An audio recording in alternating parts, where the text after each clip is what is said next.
Welcome back. We're still continuing with AI in retail, and Axel Tidemann is going to talk about machine learning at Takealot. And Axel is an engineering manager at Takealot, and he holds a PhD in machine learning from the Norwegian University of Science and Technology. He has since been working with machine learning in different academic and industrial settings in Norway. And in 2020, he started working for Takealot as a machine learning manager to further advance the company's commitment towards machine learning. Axel, we will look forward to hear from you on how you're using machine learning there. We most of us very familiar with Takealot, one of the leading e-commerce retail businesses in Africa. So we look forward to hear from you. How are you using machine learning there? How do you access our data and give us those recommendations and all that? Yeah, so I'll hand over to you. Awesome. Thank you. Thank you for that introduction. Good to be here. I really enjoyed the previous talks. There's some really interesting stuff coming up. So thank you for organizing. So cool. Now everyone knows my background. I can also let you know I live in Cape Town. I moved to Cape Town for work, to work at Takealot. It's a great place to work and a great place to live, I must say. I really enjoy it here.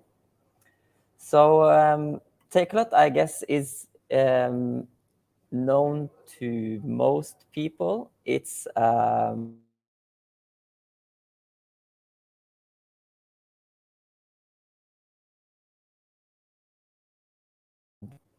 so that, of course, leads to the fact that we have a very long tail of products. So you can basically say that we're not just selling what's most popular and what should sell. We sell almost anything. I tried the other day to look for motorcycle tires and couldn't find that. So we're not selling absolutely everything yet, but we are getting there, I hope. We have about 3 million active customers.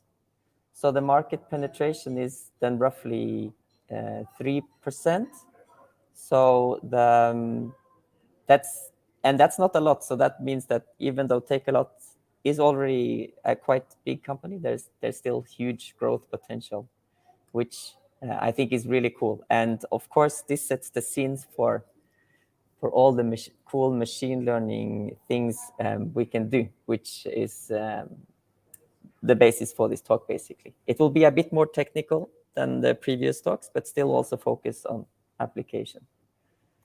So there are 4 different machine learning teams at Takealot. We have discovery machine learning, who deals with search and recommendations. Google has really raised the bar when it comes to search and recommendations. People expect everything to work at that level. So that's why we also need to up the game and provide good results and good recommendations for our customers.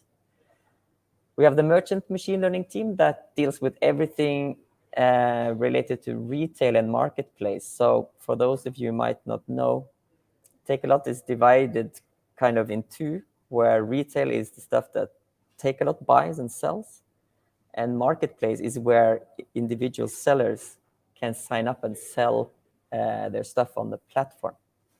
So anyone in the audience or anyone that you know could then become a seller and sell stuff on Takealot, which is pretty cool. So one of the things we do there is automated review moderation, which is a really cool application of machine learning. I'll get back to that. The supply chain and logistics machine learning team, they deal with, well, supply chain and logistics. We have a model running in production that predicts time before driver picks up an order. We're looking into a project now where we're trying to place products in the warehouse that are fast movers and not so fast movers. And the final team is the machine learning operations, known as ML Ops.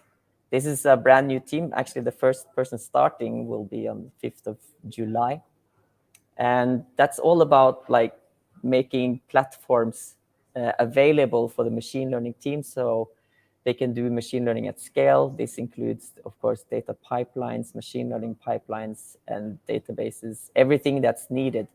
This is similar to the pattern you find in many software engineering companies, where you typically have a DevOps team, so developer operations also. So we're really excited about having that. This will basically enable us to do more machine learning in less time going forward, and that's gonna be very cool. So this is a bit about our structure in terms of platform. So we use different technologies. Everything is run in the cloud. Everything runs on the Google Cloud Platform.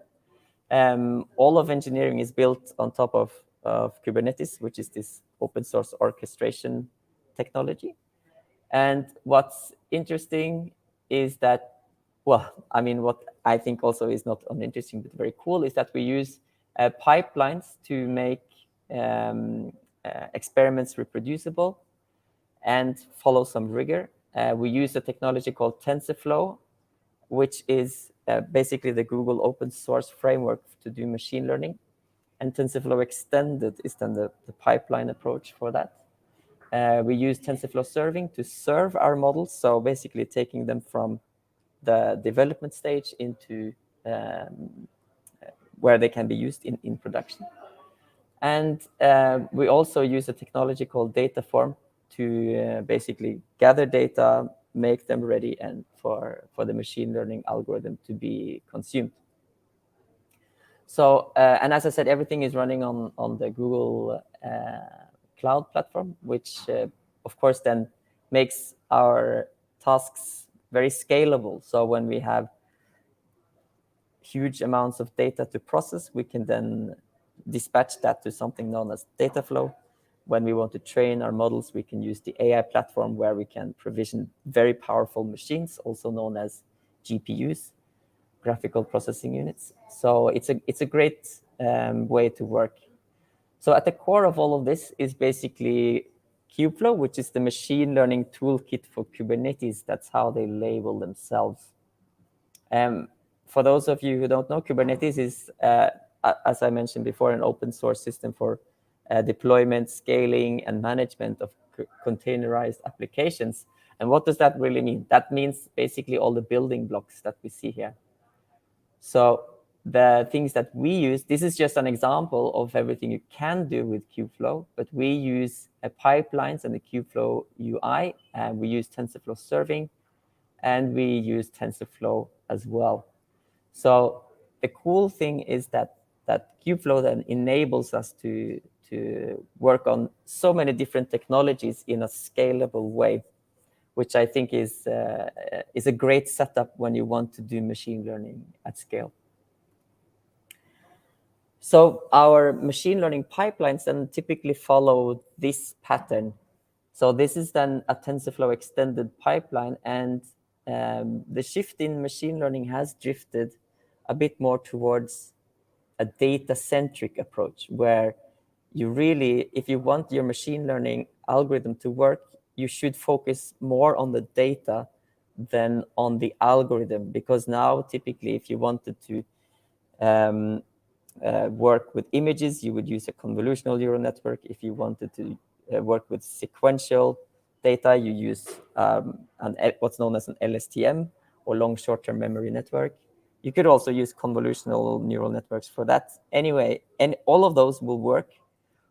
But like Tommy just said in the previous presentation, if you have garbage in, you will also have garbage out. So this kind of rigorous approach enables us to focus a lot more on that. So And this is illustrated here. You typically consume your data.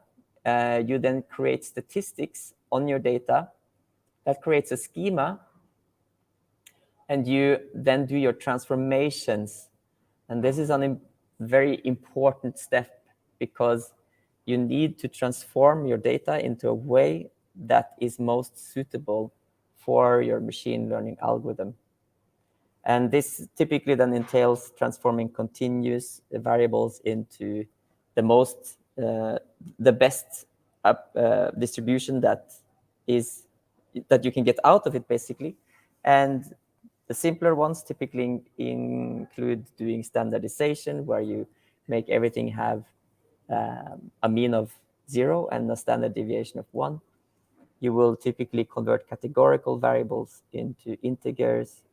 All those things that are super important, basically the most important step you do before you then eventually train your model. This framework also provides a way to tune models, so you can do hyperparameter tuning. And that's basically determining which magical numbers, you could call it, that makes a machine learning algorithm work. Because at the end of the day, there's going to be so many different parameters that you have to set that it's not easy upfront to know which ones will work. So you can then also offload that to the Google Cloud Platform, just do a lot of experiments, and then you can use that to train your model. So after training, then you basically evaluate the model. You see how well did it run, basically. And if it's doing well, if it's doing better than the previous model, because that's another really nice thing about this approach, you can automatically compare it to the last model you trained. And if it was better than that one, you will then push it, as it's illustrated here, where it will then be used in a serving setting. So typically, we would use TensorFlow serving, but there are other places you can push it to also. So that's basically how machine learning models are developed. We then also use another Google product called Dataform to aggregate and process data. Data is basically, some people call it the new oil. It's incredibly important if you want your machine learning algorithms to work. And typically, you also have many data sources. Dataform really helps with that. Because what you want to avoid is basically writing a massive SQL query, and that's going to be very hard to read and hard to maintain. Dataform allows you to break up that massive SQL query into smaller chunks, which also you can do in any basic programming language if you wanted to. The advantage with Dataform is that it runs in the cloud. It's connected to your data warehouse. We use BigQuery for that. And you then also get this nice dependency tree that is seen here. So the details here aren't important. I'm not going to talk about that, but it's really nice that you can then have a structured way of how you process your chunks of data, basically, and how you eventually reach your final output data. This is then what will be consumed into the machine learning pipeline. So how do we then operationalize this? So these two components basically form the core of the machine learning development and productionization here at Takealot. So what we do is to schedule these to get new data and to retrain on a regular schedule. We typically do that once a month.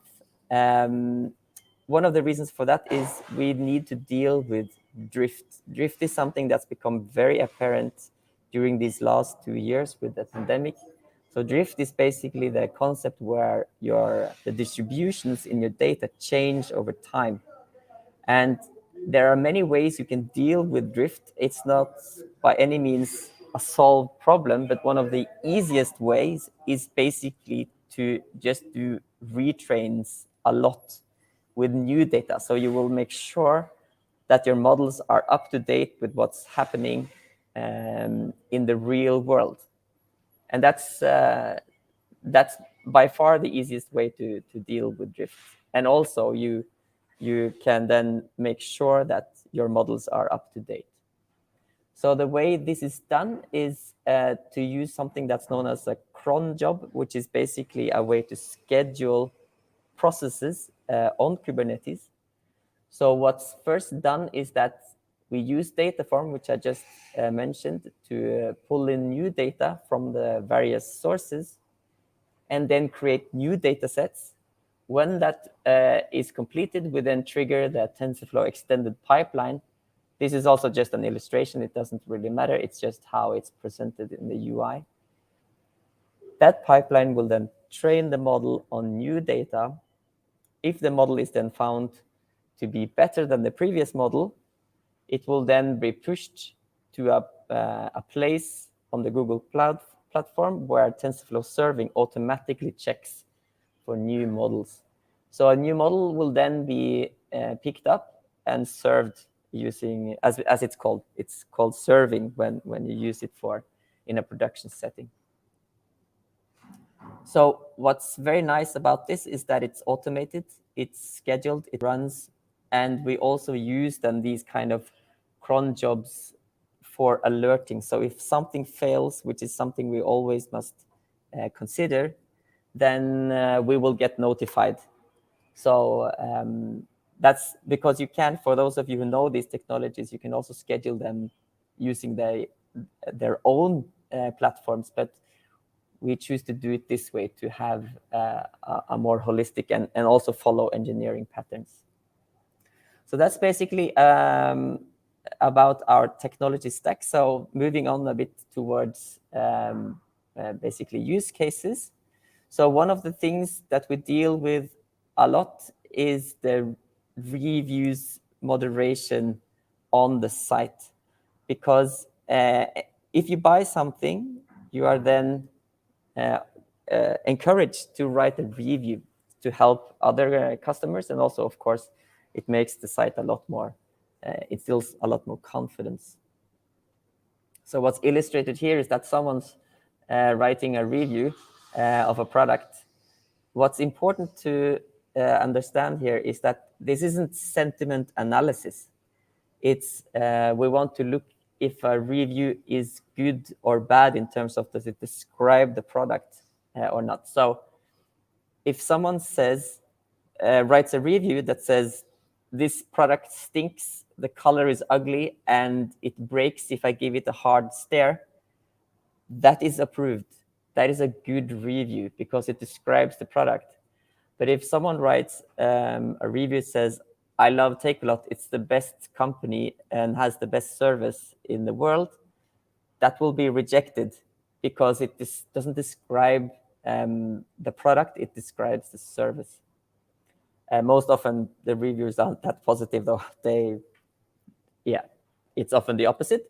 But still, that doesn't, it's not fair for that product to feel kind of the wrath of customers because Takealot as a company did something wrong.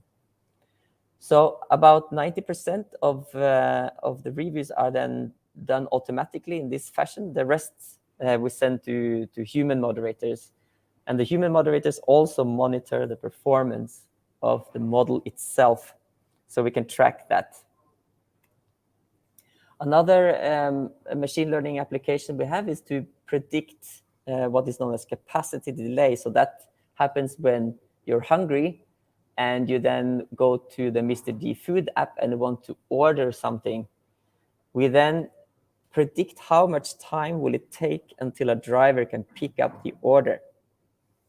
And the reason for that is that we don't want too many orders to be placed on the system, actually, because that means customers will get their food late, and we don't want them to be waiting because they will probably be hungry and angry, and their food will be cold, and they will be probably even angrier. So that's something we try to avoid. So we will actually then throttle the system, as it's called. We will then limit the amount of orders that are being placed, so we won't have a lot of disappointed customers. When it comes to search, we then also use machine learning to basically make sure that the search queries are put into are annotated correctly. So if you search for Harry Potter toys, you then know that the category is toys. You should then present results based on toys. However, if you search for Harry Potter books, of which there are many, you know that, okay, it is books that we are looking for. So this is a way where we build small models that basically help create the functionality that makes the customers enjoy the user experience a lot more. I wanted to mention that we are hiring for a machine learning engineer, also with a specialization in recommendation systems and also in operations. So if any of this was interesting and sounded like you would want to work here, I can wholeheartedly recommend it. I'm of course extremely biased since I work here, but it's a great place to work, and we do lots of really cool stuff within machine learning. I can really recommend it. You can also reach out to me on email or LinkedIn if you prefer that.